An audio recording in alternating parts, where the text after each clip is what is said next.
We're going to go ahead and get our meeting started tonight. We're going to call ourselves to order. Ms. Kinzer, will you take the roll?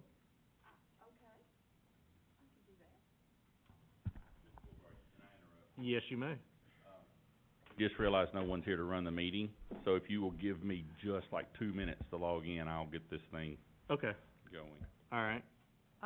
Ms. Parker? Here. Ms. Kinzer's here. Mr. Fulbright? Here. Mr. Moore? Ms. Irwin?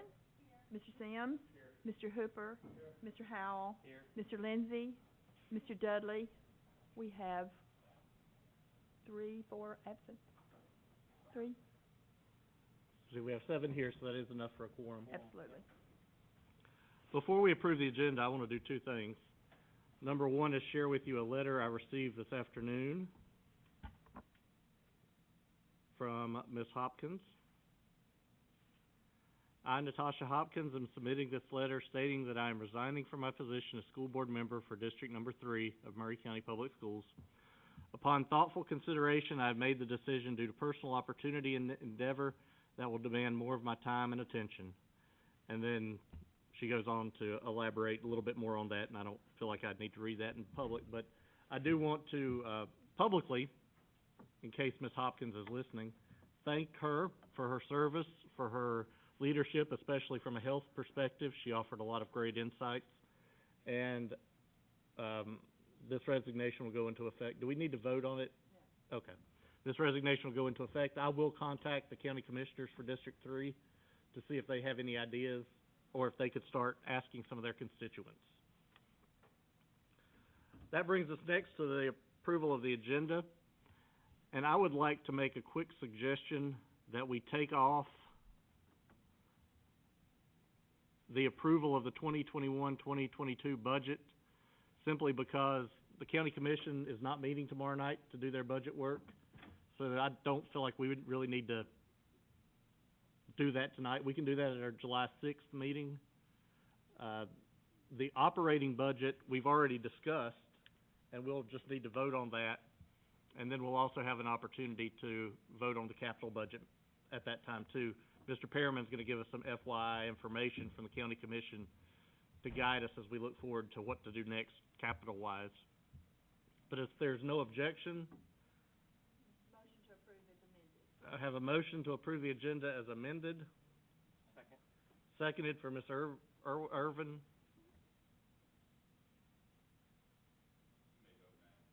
And we may vote now.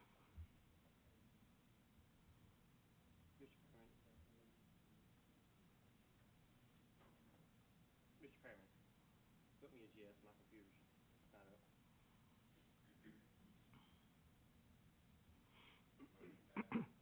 Thank you.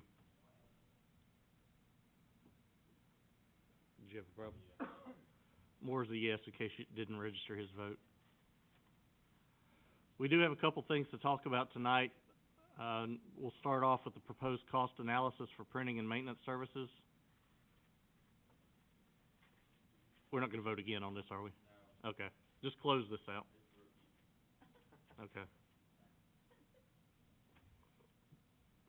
Mr. Laconin, do I turn this one over to you? Sure. This is just carried over from our work session. This is a printing copier agreement, maintenance included for the upcoming years.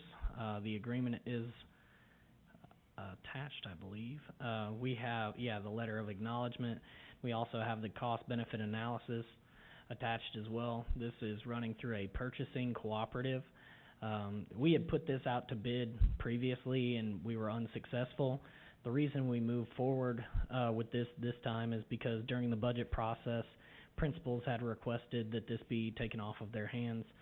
So that was a majority of the principals and a majority of the bookkeepers that we had in our budget meetings. So this is a proposal to do just that. This would move funds out of internal school funds. This would free up internal school funds, but it would be a cost to the district. But in the overall cost affecting all boats, this would save money, and it would provide many different features to our machines that we don't currently have now that should be helpful. to IT. The superintendent is in support of this, and his letter of acknowledgement was attached. In addition to Tommy, he said I could call him if need be, but he's really excited about being able to fix machines remotely if need be. We have vendors here tonight. BBE is here tonight, so if anybody has any questions about how it's going to be carried out. I just want to ask a quick question of you, Mr. Laconin. Tell me a little bit about how the bid process that you referenced didn't work. Patty, would you come up to the podium? So I had Patty bring her documentation from that bid over a year ago, and I'll let her explain. Thank you. Go ahead and turn the little button on, please. Thank you. What I did is I just brought with me the paperwork from that proposal that we sent out. A sealed bid invitation for print management services was put out by the purchasing department, and the bids were open on April 21st, 2020.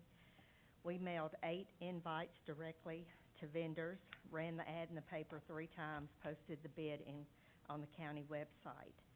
From that, we received 3 responses. Day Business Service gave us a proposal. He did not bid from a cooperative, even though he was a part of a cooperative. Part of his bid for smaller machines was cheaper than the cooperative pricing they could have bid. However, the Omnia pricing was cheaper on the larger machines. So his bid was kind of split when we wasn't sure about that. R.J. Young bid Canon machines. Canon machines are available on the Tennessee statewide contract and were actually cheaper on the statewide contract than accepting this bid. Conica Minolta Business Solutions was available through the purchasing cooperative Sourcewell. The bids were comparable with cooperative pricing, but the bid that they submitted was pricing based on Tennessee Board of Regents bid. R.J. Young and Conica Minolta would not agree to a 1-year contract that was part of the bid, with the option to renew for 4 additional 1-year periods. Instead, they submitted a proposal for a 3-year contract, both of them did, which did not follow bid specs. Once we got these 3 bids in and got to going over them, looking at them, due to COVID-19 pandemic at the time, staggered schedules, busy work times, it made it difficult to get together with our IT department and give a complete evaluation to make a decision. So with everything going on at that time and the 3 bids that we got, 2 that didn't comply with the bid specs, we just decided to step away from it and not award the bid at that time. All right, thank you. And I just want to ask a quick follow-up question. I don't want to know the specific names, but were any of those 8 local companies? Yes. Thank you. Yes. Any other questions or comments on this item? Do I have a motion to approve the agreement? I have a motion from Ms. Kinzer. Do I have a second? Second from Ms. Parker. Any further discussion?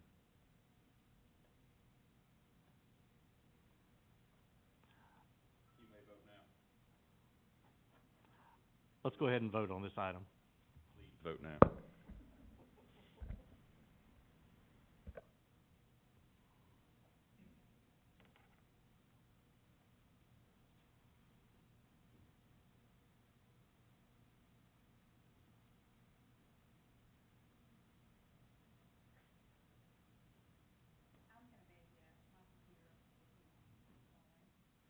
Okay, that agreement passes unanimously. I just want to point out what I was going to say right before we voted was, Mr. Laconin, if I'm correct, this will keep the individual schools from having to do fundraisers for copy paper? Thank you. All right. Next, we'll move to the budget cleanup, and I do believe that would be yours as well. There's a lot to look at. We have a lot of items here on the agenda. I think over 40. Is that correct, Shifra? 37 or 38. So some of these are routine budget amendments that have already been looked at your work session previously. But included in this section of budget amendments are our year-end cleanups. There are year-end cleanup items that hit fund balance, this is mainly because, and we also use sales tax, and the reason we use sales tax for just a shade over $1 million is because it exceeded the revenue projection that it had. Normally, we cannot do that. We have to stick to maintenance of effort, but we realized that that revenue was budgeted under maintenance of effort, and so we're allowed to bring that up $1,008,000. So we brought that up exactly to maintenance of effort. So if we were to amend any of the other line items further, for example, sales tax, if we did it for more than $1,008,000, or property tax, we could have been able to move that up over $1 million as well. That would increase maintenance of effort artificially on the full commission. And they would know that, they would see that, they would deny the budget amendment tomorrow night. So, well, I won't speak for them, but they could if they so choose. So we amended the revenue up as much as we could without changing maintenance of effort, and then anything else we tried to take care of, first of all, within that department's budget, and then if that department's budget couldn't cover it, we'd pull it from other people's budgets, other departments' budgets, and if we ran out at that point in time, we did hit the fund balance. But I can say with confidence that our revenues have exceeded their budgeted amounts more than we had to take out of fund balance. So if we were able to use revenues, which we're not because it changed maintenance of effort, but if we were, we would not have had to hit fund balance this year. The numbers in these cleanups are also based off of estimates because we still have 2 payrolls to run in July that will apply towards this fiscal year. We've gone through those. We expect to be within budget on those. If we're off by $1, we will get a finding. If we deny any of those cleanup budget amendments tonight without amending it in some way, we will get a finding. So, so we hit the fund balance for a total of $1,512,000. But most of that is the 142 fund transfer, which was $1.2 million out of that 1.5. So we really only hit, due to the actual operations, $300,000 to the fund balance, and we would not have had to do that if we were able to push up maintenance of effort on those revenue lines. So, no, you can go ahead. Here you go. You want to say something? No, I was just gonna say that we are transferring $1.2 million to 142. Years ago, I'm not really, Scott, do you know when we transferred the 400,000 years ago?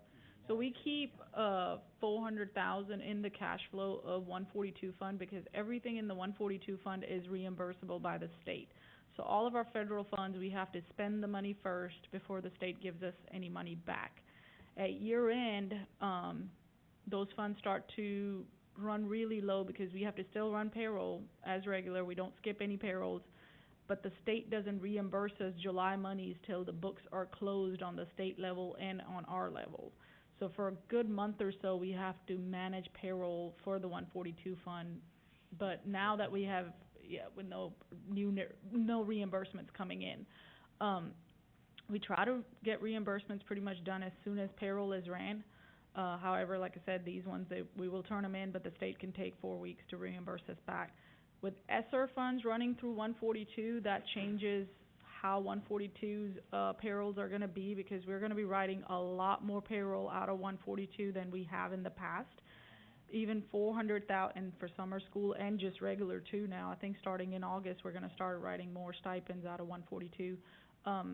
All of the ESSER funds are in 142, so we are moving funds to hopefully maintain a cash flow in there for the next few months, and as soon as we see that maybe we've spent majority of our ESSER funds, then we should be able to return those funds back to 141. So it's $1.2 million that we're transferring. So that's going to be a cushion in there so that cash balance doesn't go below zero. If it goes below zero, it's a finding, and Randy's going to have to get real creative to make sure we don't get an overdraft fee. But, we can also return that money to the 141 once things are getting reimbursed. So, if there are any questions specifically on any amendments, feel free to ask. I will point out the regular instruction program year-end cleanup. You can see kinda how budgeting for, attrition has affected us by the amount that we had to increase the teacher's budget for. We had to increase that for $1,272,600. And then there are corresponding benefits, but if you see a credit on the budget amendment, that means the line item is being increased for its amount of budget. If you see a debit, it's being decreased. Okay, thank you. We have 41 budget amendments, it looks like, in front of us. At least that's how many is listed. Are there any particular ones that anyone would like to discuss? If not, I'll take a motion to pass all four. Ms. Parker? I would like for us to vote on the ones that don't involve fund balance, the Okay. ones that are taken care of within their budget. I'm not sure which ones specifically Can all you those are. I pull didn't those make- out for us and that do not hit fund balance? We'd like to look at those first, 'cause I think we're gonna vote on those probably with little, well, we just didn't wanna separate them right now. Let's put it that way. Okay, the ones, I can easily tell the ones that do hit fund balance, 'cause it's a smaller amount, so 10167 hits fund balance, 10173 hits fund balance, 10187 hits fund balance, 10190 hits fund balance, 10193 hits fund balance. Now, those are all the ones that are, the cleanup ones. Everything else, if there is another older one that's on the agenda from the previous work session, they've already sent down as consent. But they're just part of those budget amendments. I don't think there's any in there that have fund balance, but just, these are the cleanup ones that haven't even been looked at by y'all before. The other ones have been looked at by y'all at the last work session.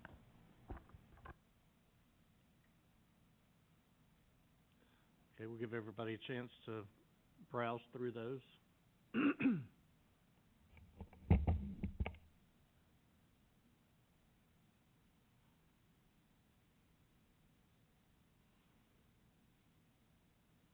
How many were those that you just listed off? 5 of them. 5 of Okay, them. 5 of the 41. I'll entertain a motion to do something with these budget amendments. Ms. Parker? I'll move to approve all budget amendments, except for 167, 173, 178, 190, and 193, pending Okay. further discussion. So the 36 that do not affect fund balance, we'll vote to approve those as a group. Do I have a second? Second from Mr. Howe. Any further discussion on these 36 budget amendments? Seeing none, we'll vote. Please vote now.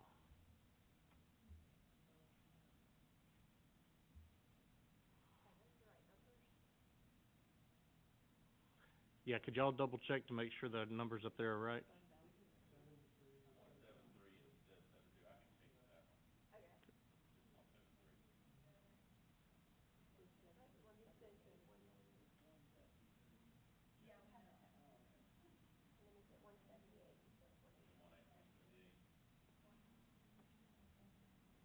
There's several people that are still spinning.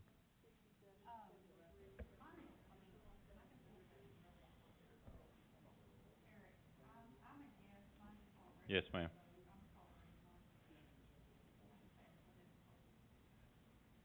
Mr. Sims, you spin it, there we are. And I will correct those two numbers, the 172 to 173 and the 187 to 178. Thank you very much. Okay, let's move our discussion back to these 5. We can take them individually or as a group, whichever the board decides. 167, Mr. Laconin, can you talk to us a little bit about that one? Yes, this is the transfer Shifra just described. This is to provide a cushion for the 142 fund.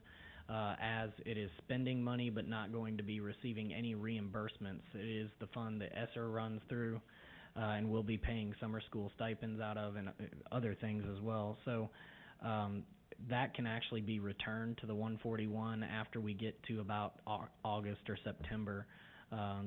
It's just so that cash account doesn't go under zero, to move that money from that fund to the other fund. Okay.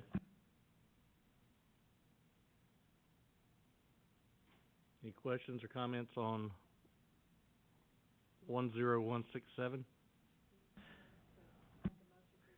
Yeah, we'll do all 5 of these individually. Okay, we have a motion and a second from Mr. Hooper. Any further discussion on budget amendment 10167? Seeing none, we'll vote.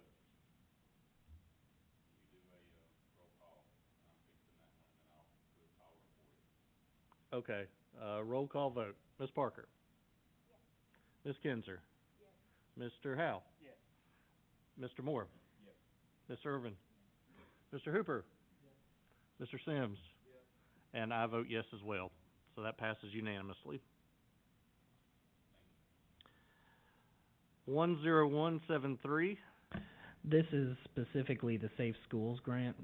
There is money that we expect to be reimbursed that has not come in yet. Plus, we can't amend any revenue line items as well, as that could increase maintenance of effort. So, we've decided to take it from fund balance for the amount of $12,983. Is that right, Shifra?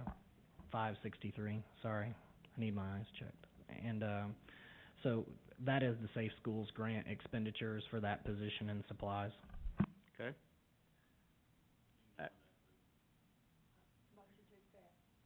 I have a motion to accept from Ms. Kinzer. Do I have a second? Second from Ms. Parker. Mr. Moore? Hey, Doug, I guess, am I just not remembering that we've done this kind of requesting it from fund balance in the past? So we have. We did this last year. Okay. Yeah. For actually a much worse budget than this one. Okay. It was a huge budget amendment. And I am referring specifically to the ones that are funded federally that we're going to get reimbursed for. Okay, thank you. Any further questions? I have a motion and a second, and we already have the screen popped up. Oh, wait a minute, no, we're not doing. Okay. We'll do this as a roll call vote as well. Ms. Parker? Yes. Ms. Kinzer? Yes. Mr. Howe? Yes. Mr. Moore? Yes. Ms. Irvin? Yes. Mr. Hooper? Yes. Mr. Sims? Yes. And I'll vote yes as well. Passes unanimously. 101. Mr. Fulbright, Yes. can I just ask that we get an update maybe in August about, I mean, I assume that's when you're thinking that I guess I'm kind of like Mr. Moore, I don't ever remember necessarily seeing the budget amendment on the backside that puts this money back into fund balance.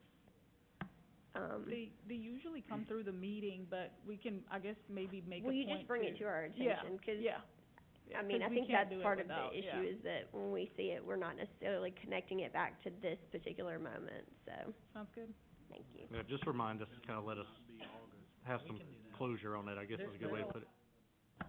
There'll have to be an amendment to put it back in the 141, regardless, that you will have to approve, and we can go over it. Yeah. It just, I guess We'll what go we're over it asking again. for is, when we see that, we may not put that piece together with this piece. We'll put it together when we get Thank And you. we're this is expected hopefully October-ish more, 'cause that's what Scott was just saying. ESSER, they're hoping to close the books in 60 days at the state level for everybody, but they do keep saying, like, this summer grant stuff has been more than anything that any of the districts have ever done before in the state. So I think it's possible that it's gonna be October before the schools we actually see this fund go back, these funds go back to 141. But yeah, we'll bring it up. Just let us know if you would. Okay. Okay, the next, budget amendment we're looking at is 10178. I think it was mistyped as 87. Is it 78 or 87? 78. It's correct on the screen right now. Mr. Laconin, can you fill us in a little bit?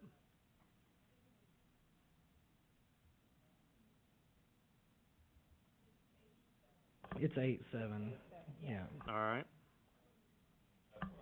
And, I'll let Shifra explain 8.7. okay. So on the notes on that one, it says correcting budget amendment number 10106.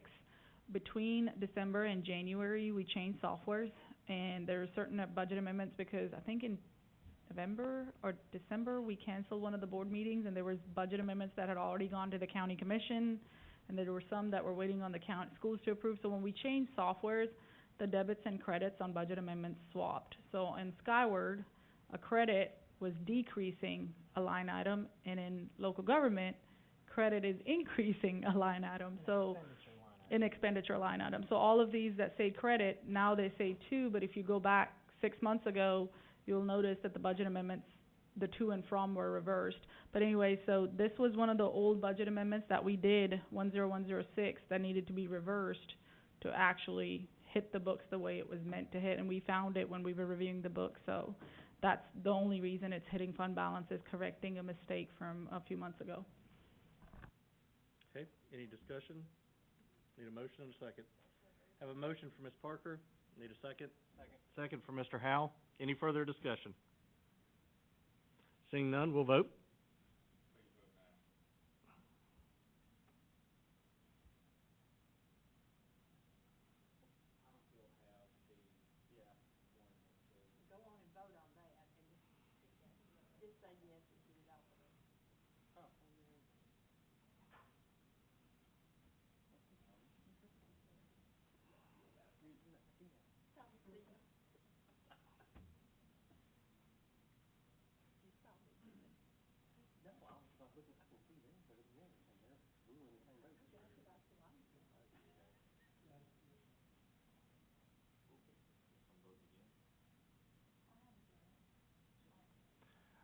All right, there we go.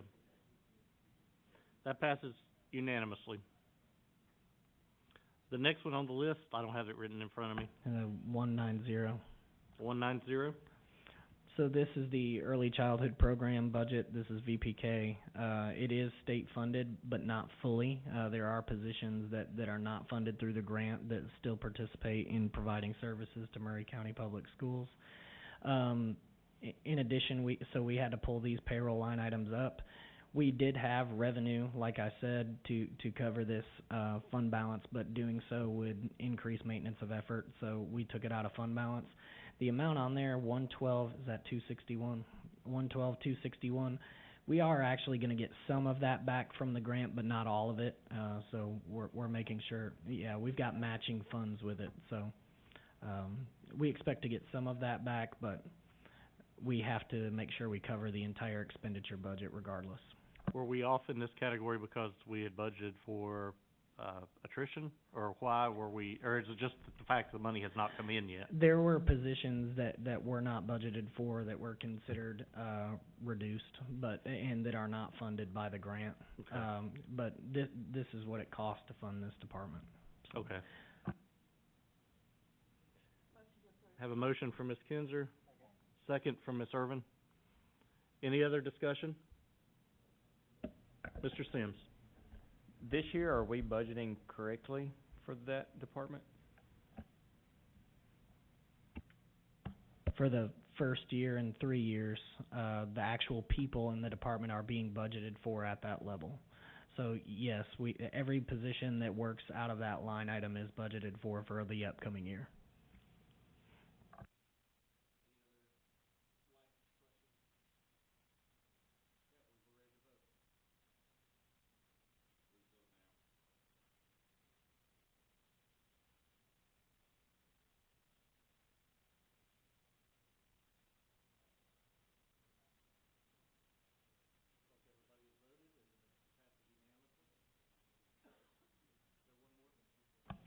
$193 is the last one that hits fund balance.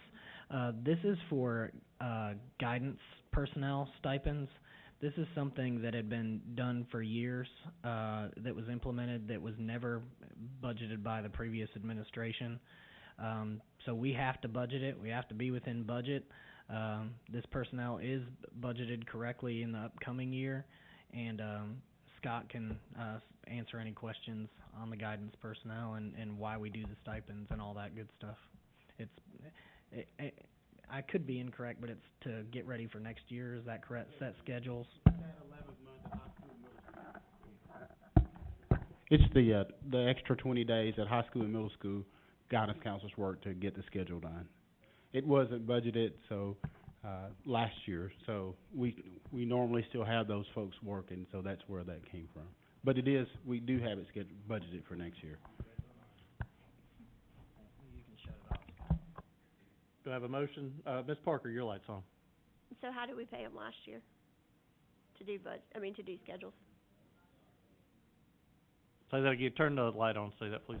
I think that they did a budget amendment last year from fund balance because there weren't funds for it. I don't think there were funds for it last year either. I wasn't in that position, but I don't think there were funds available for it. Okay. But we do have that corrected for the upcoming budget year. So we passed a budget amendment last year for this exact thing. Maybe we didn't ask if it was correct in that budget. So do we need to go through all 37 other ones to make sure that we have it budgeted correctly in these other categories? If y'all would remember, this year's budget is the same as the last year's budget. So if it wasn't budgeted in 18-19 or 19-20, then it wasn't budgeted in 2021 because we passed a status quo budget, and that's kind of how we got stuck into this. So that's how we're getting bit for 2 Yeah. years in a row on these things. Yeah, because the budget that passed previously was the exact same budget, and we're seeing the consequences of that. But and quite frankly, you can see we're probably going to finish with $109 million in expenditures. We budgeted $103.9 million as our original budget. We've been fixing things along the way, but with us finishing at $109 million, it just shows how underfunded the previous budget was. And also that cuts that could have been made weren't accomplished, but yeah. Okay, thank you. Motion to approve. Have a motion for Ms. Kinzer, second for Mr. Howe. I just want to say at this point, I just want to remind the school board of what a unique budget we have going forward for the upcoming year that actually appears to be accurate. That's something we set up here now for the last 2 years and said is not the case. I want to commend everybody for your hard work, for sticking to it, and for the department heads and all the work that they've done to actually provide accurate information for us. So with that, I wanted to say that before the last budget amendment here. We have a motion and a second. Is there any further discussion? Seeing none, I believe we're ready to vote.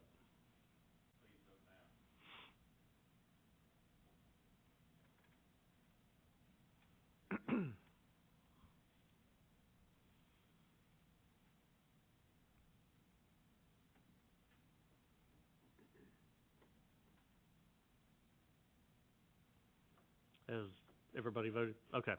That passes then as well. These will go then, Mr. Laconin, my understanding is to the county commission tomorrow night for final approval. That is correct, and they will also do their cleanup tomorrow night. Do you have something to say? I'm actually gonna try to email these to you tonight, Mr. Fulbright, so I can get them to Daniel first thing in the morning. Okay, thank you. Perfect. All right, at this time, that takes care of the budget cleanup. We've moved the approval of the budget to our July 6th meeting, but I have asked Mr. Perriman to give us an update on the conversation surrounding the capital improvement, or capital request. And before you get into that, I want to say that with the actual operating budget, this is what we talked about the other night with the reduction of the sales tax number where we don't exceed maintenance of effort. So that's what we'll be voting on, that change on the 6th. So it's nothing different than what we've already discussed. Mr. Perriman, I'll turn it over to you. Just one clarification point, as a rookie running this, I'll fix this tonight so that everybody voted yes on everything, so I'll make sure everything's reflected correctly. Lot of talk, I'm sure you've heard conversation and had conversation since last Tuesday night, when the commission, met. They did vote last week on a borrowing, resolution that they had was to borrow $85 million, and that motion did fail. That is not your capital plan. Your capital plan is still under advisement from the budget committee and will go before the full commission, Doug, I believe on the 12th, is that correct? That's correct, and, we plan on having a presentation ready for that, explaining the difference between the two decisions, the decision to raise taxes and the decision to do a borrowing, and kinda what the results of voting yes or no on those would look like. So last week was our 4th meeting. We've had 3 meetings with the budget committee, and then last week was our first full meeting with the commission, in which they took up any sort of discussion surrounding the capital plan. But the specific plan that we sent them, which was the 189 plan that included the 85 million for the schools, it also included the 1.2 for school buses, those types of things, those go on the 12th. They voted twice last week. There was an amendment to the original borrow. The original borrow was 85 million, and they had an amendment and lowered it to 75 million. That did fail. And then they voted on the 85 million, and that did fail as well. If you look at the two votes, 15 of the 20 that were there voted in some form to fund these building projects, either at the 75 or the 85 million level. So moving forward with clarification from Mr. Lukonen, with the opportunity to answer any questions that they have as a full commission. Last week, we really didn't answer any questions to the full commission because they were only speaking to the borrowing. So our participation was very minimal, but when that full plan comes before them, I expect us to have more questioning, and to clarify anything that they do have questions about. Just for transparency, if you watch the meeting, I think their issue is with the Spring Hill High School plant and the portion of that moving forward. Their 75 million amendment was to pull the 10 million that was budgeted for that project out, and vote on the remainder of the project. So I think that in some form or fashion that may come back up. Any discussion that you guys want to have, if you feel we need to have discussion, we can carry that information to them and present it back to them with any clarifications that they have. But we will be going back to them on the 12th. And technically, since your capital budget is under advisement from Budget Committee, kind of technically they would need to send it back to you in order to adjust it. But we can talk about anything you wish to and relay that back to them. So I've heard from a couple of the county commissioners, and the way I've interpreted their conversations with me personally is that it's not really the money as much as it is the plan, and I've heard a lot of concern about, like you said, the Spring Hill plant, as we call it. And one of the big things too is that in our original request for that plant, it did not include fixing the roof.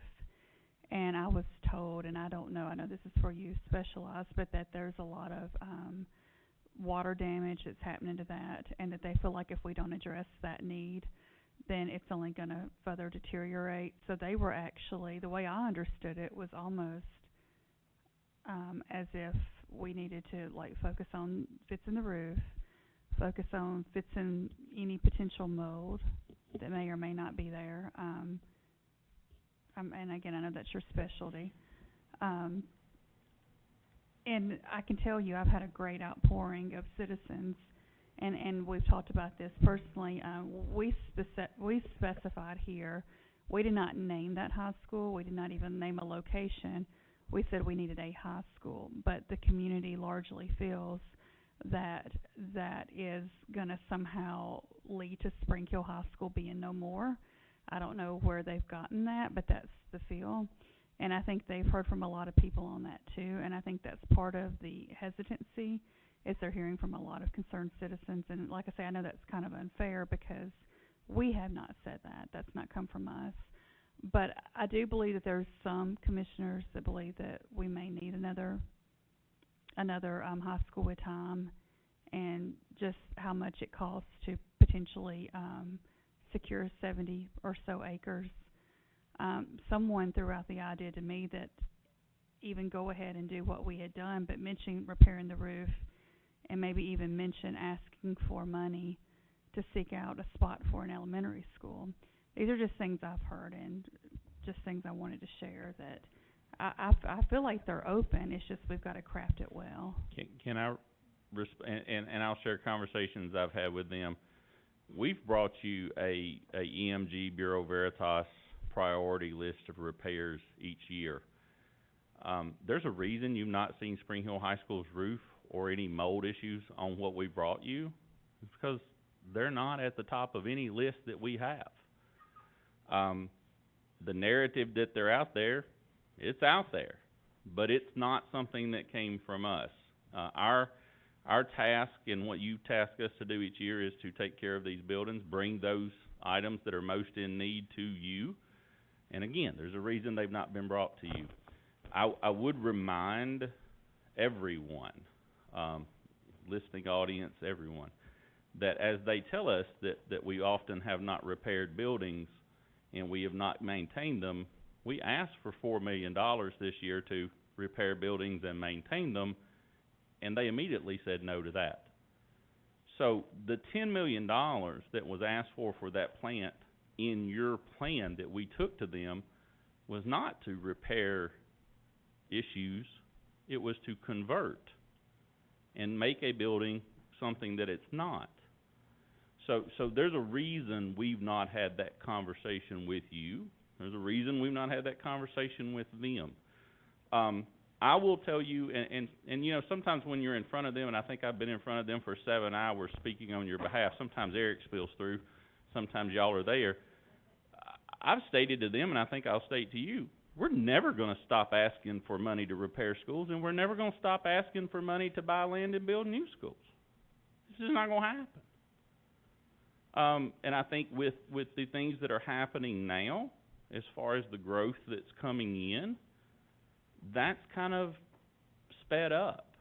And there's going to be times that we have to buy land, and there's going to be times that we have to repair and do things. That's never an ask. And I hope that I'm correct in assuming this with your behalf. When we made a 5-year plan in the fall, it was not to make it in the fall of 2020 and then come back in the fall of 2025 and say, hey, what's it look like and what do we do? This year, a year is rolling off, and a new year is rolling on to our 5-year plan. It's an ever-evolving plan. And so when we meet in the fall as a group with you guys, if there's a retreat or anything like that, I think we will address any needs that we have now versus the needs that we had when that plan was formulated. And I think that's something that should happen every year, just to be good stewards of what we're working with. So just to be clear, we hadn't talked about a roof because it wasn't on our priority list of needs. We haven't talked about mold because there's no mold. Those things that are narratives, it is somewhat frustrating sometimes that folks call everyone else to ask what's wrong with the building, and they don't call the people who know what's wrong with the building to ask what's wrong with the building. So that was Eric, by the way.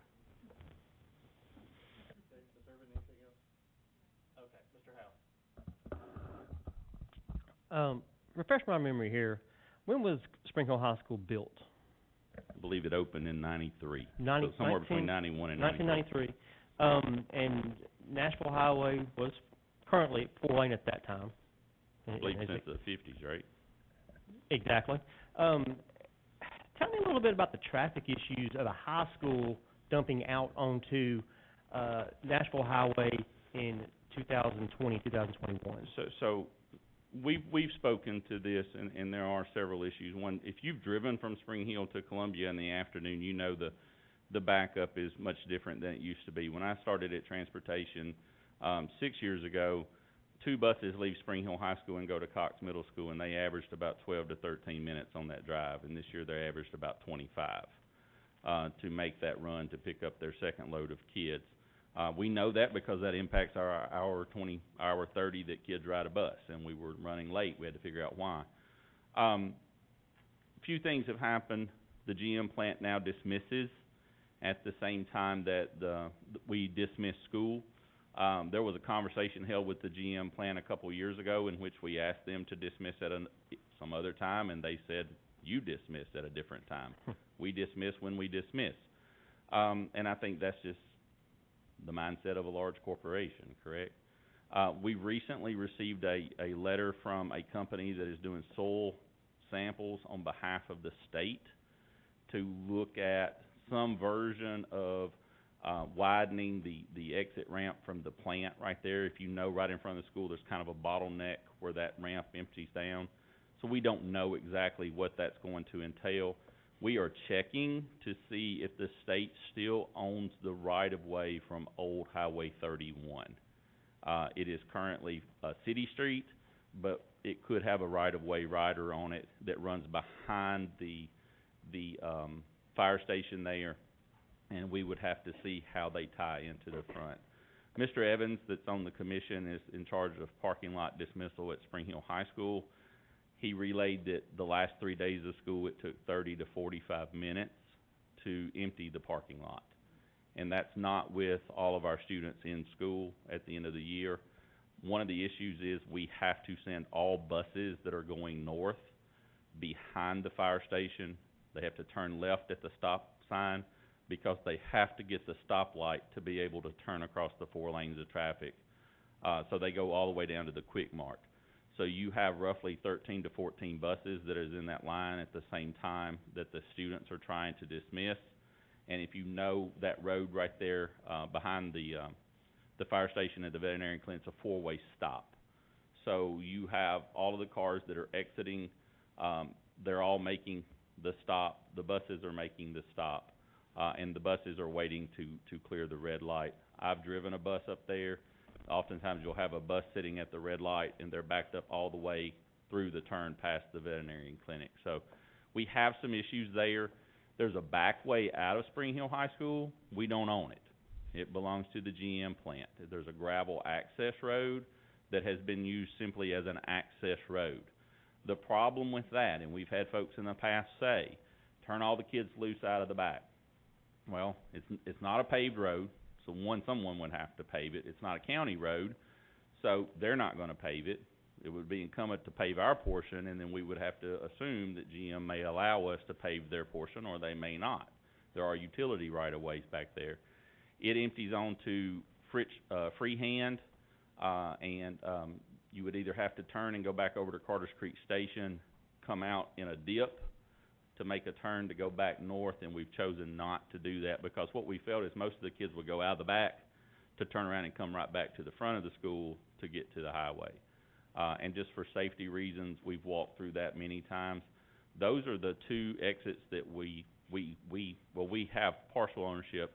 The main entryway right there sits on city property, the driveway, because that land actually belongs with that fire station. And if you look at that site, General Motors still owns a little over 4 acres within our Spring Hill High School site. The grassy area on the front where the band practices belongs to General Motors. Part of our parking lot is built on their property. They toured it with us a couple of years ago, and they questioned why we had a driveway on their property. We've had one since 1993, but they wanted to know who said you could build a driveway on their property. So that land does belong to General Motors currently. So we're kind of trapped in there. Egress becomes basically, for the most part, one way in and one way out because the main drive comes down to just parents, and only those parents that are going south can really utilize that main drive because they can't make the turn to go north. Are any of our other high schools on any major federal or state highways? They may be adjacent. Are they actually entrance and exits on state or federal highways? No. So building at Battle Creek would be kind of in how we should probably be building them off the main highways.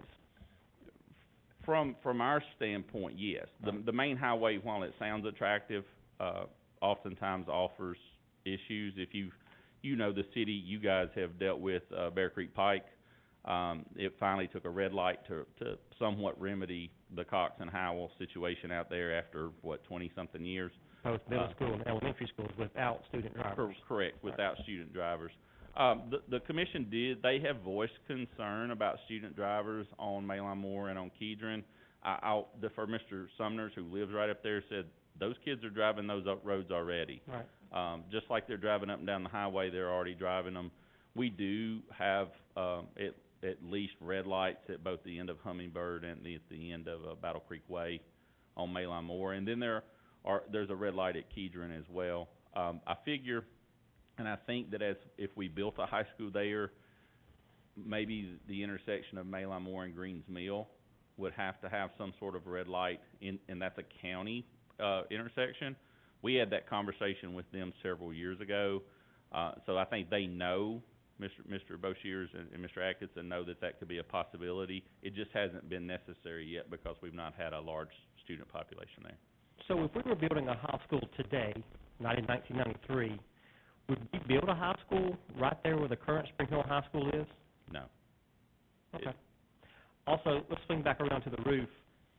If I'm not mistaken, I'm pretty sure that we approved funding 2 years ago to repair and replace Roof repair. sections of the roof. Roof repairs, and then also, we did a good bit of work, like we just mentioned at Howell, where we worked on corners, where things weren't reinforced correctly.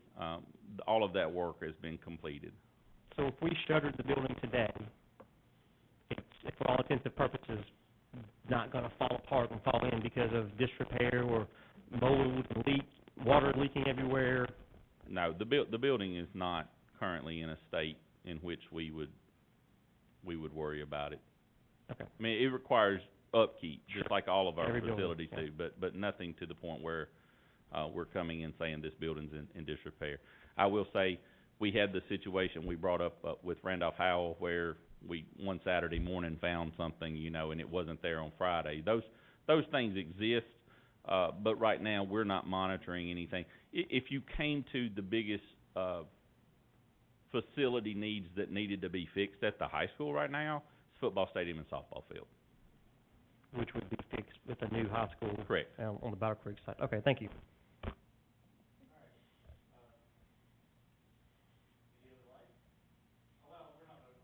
Correct. I guess we do need to ask if we want Mr. Perriman to bring us back a different proposal to take to the commission, Ms. Kinzer? I'd like to comment.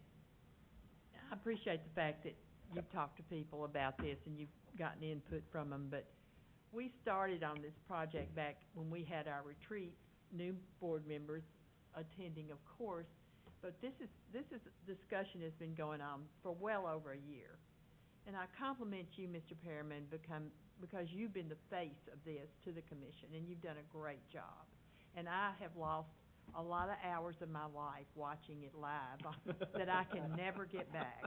But what I'm saying right now is I don't want to adjust it at all right now. I think we have a good plan. I think we've looked at our 5-year plan. I think it addresses several issues in one package. So I would rather see Mr. Laconin make the presentation, show them how it's much better to do this and borrow it now, because of borrowing and all of that. Let him make this presentation. Let the full commission hear this. If they send it back to us, then maybe we will have to adjust it. I don't know, but I would not be for doing any adjustments right now. Mr. Moore, Mr. Moore. If I could just, Ms. Kinzer, I think, kind of said it as similar to how I would say, I think it's important that we stick by the plan we've got. But I do think it's important, and I too appreciate that. I both appreciate and frustrated by some county commissioners that want input on what we're trying to do.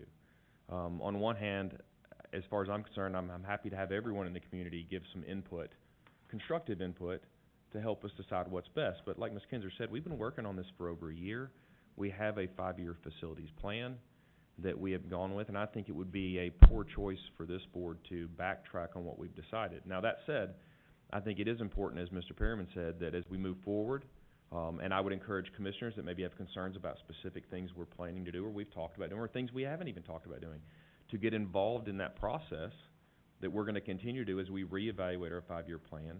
And there may be some changes we would look at making. I think, and I've spoken with Mr. Perriman, I think this entire board and staff want to continue to evaluate what we're doing and make sure at that time it's the best choice.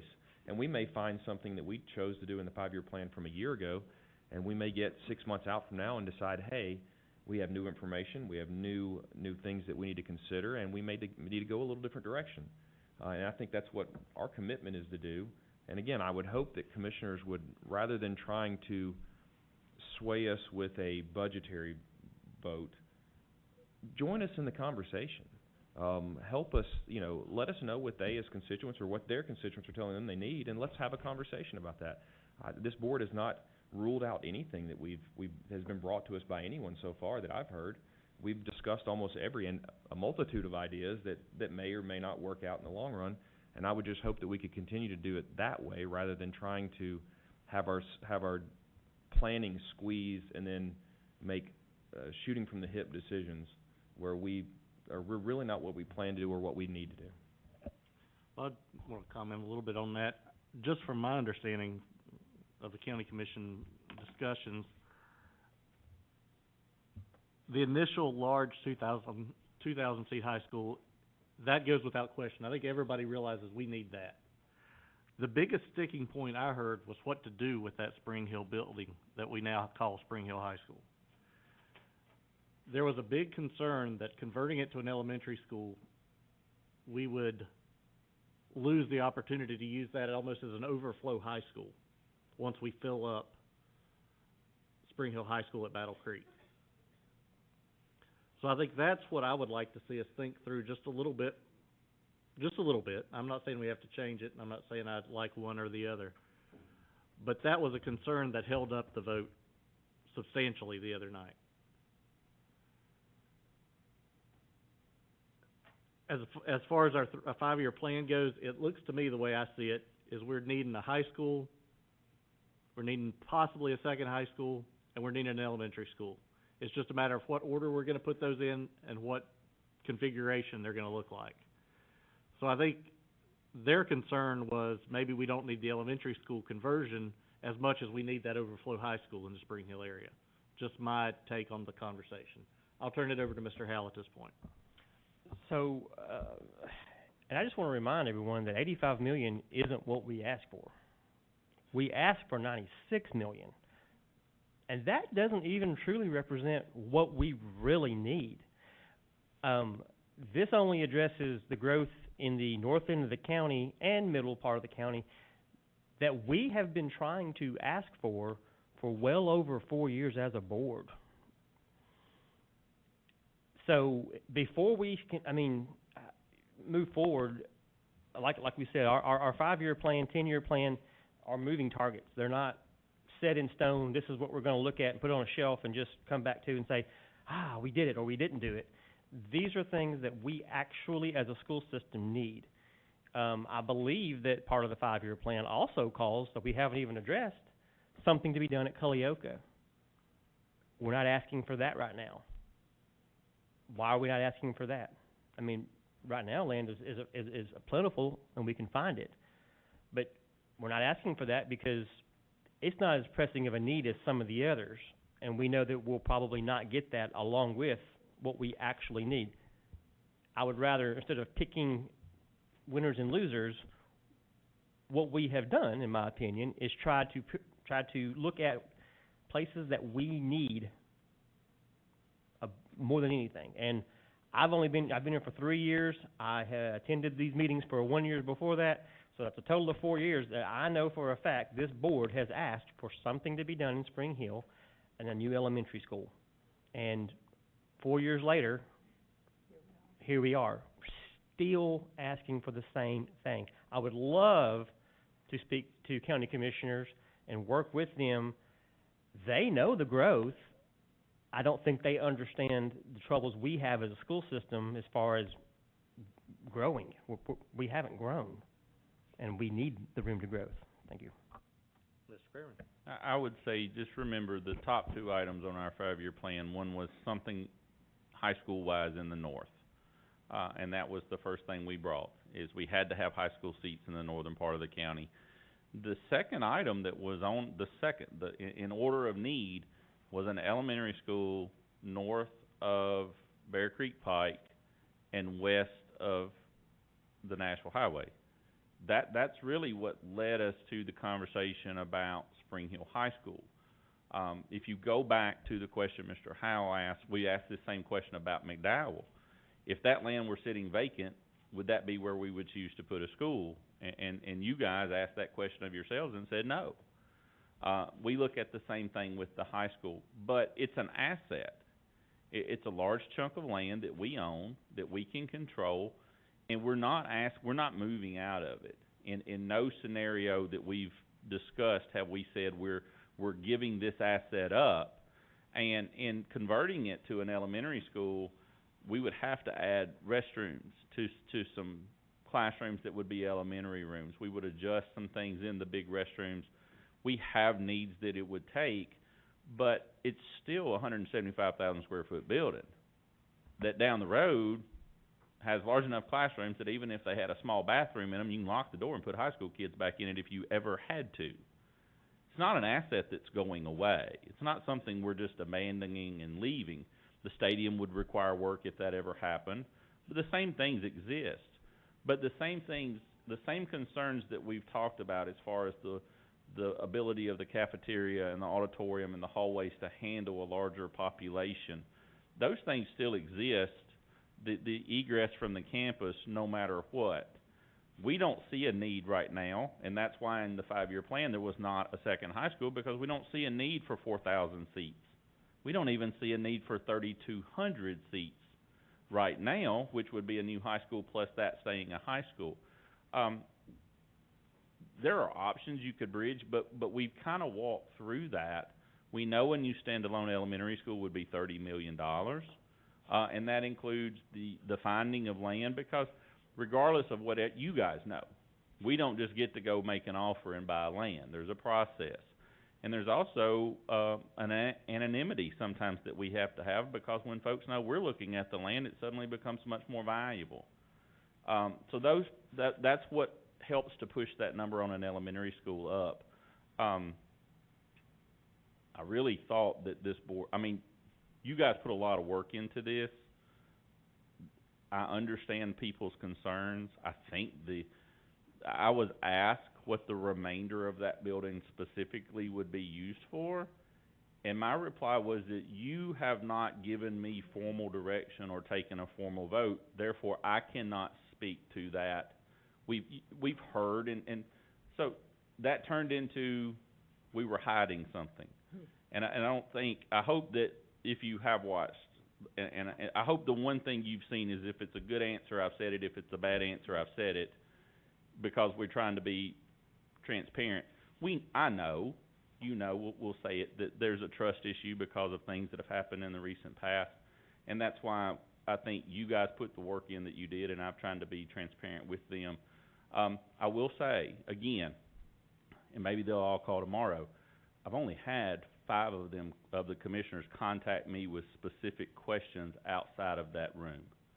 Again, I would hope that they would ask the folks that are working in the buildings and maintaining the buildings for the proper information, rather than just taking what someone said. Thank you. Ms. Kinzer? I just want to remind the commission, if they're watching this meeting, and you as well, to them, that to maintain 2 high schools, right now there's 1,200 at Spring Hill. If you had 2 high schools right now, that'd be 600 in each one, but we're gonna build a 2,000 seat. So that's growth of 800 that can go there. But the way it saves money is that you have state curriculum you've got to have in every high school. I don't care if it's Hampshire, Santa Fe, Central. You have got to have certain things, language, math, all of that. So the expense of 2 high schools to meet state curriculum, not to mention heat and air and all of those things, will be compensated by having this one larger high school with lots of room for growth. Why would you want to maintain 2 high schools? That's years down the road that you need a second high school. That's cost efficient. That should mean something to the commission. And I do think that there are voices on the commission that we're used to hearing over and over and over again who distrust us no matter what we're doing. And I say to you and to anybody listening that everything that's been said about this has been said at an open meeting, that anybody is welcome to watch or be present. So, I say go for it, and thank you. Can I give one last opinion, and then I promise I'll be quiet? That'll be fine. This is an Eric opinion, so everybody knows that. You can't be a maintenance of Effort County and then turn around and say, keep a school open just because we think it might be needed down the road. And again, that's unsolicited, that's a taxpayer's opinion. Thank you. I don't see any other, discussion. We have a motion to adjourn. We have a second. All those in favor, stand up and leave.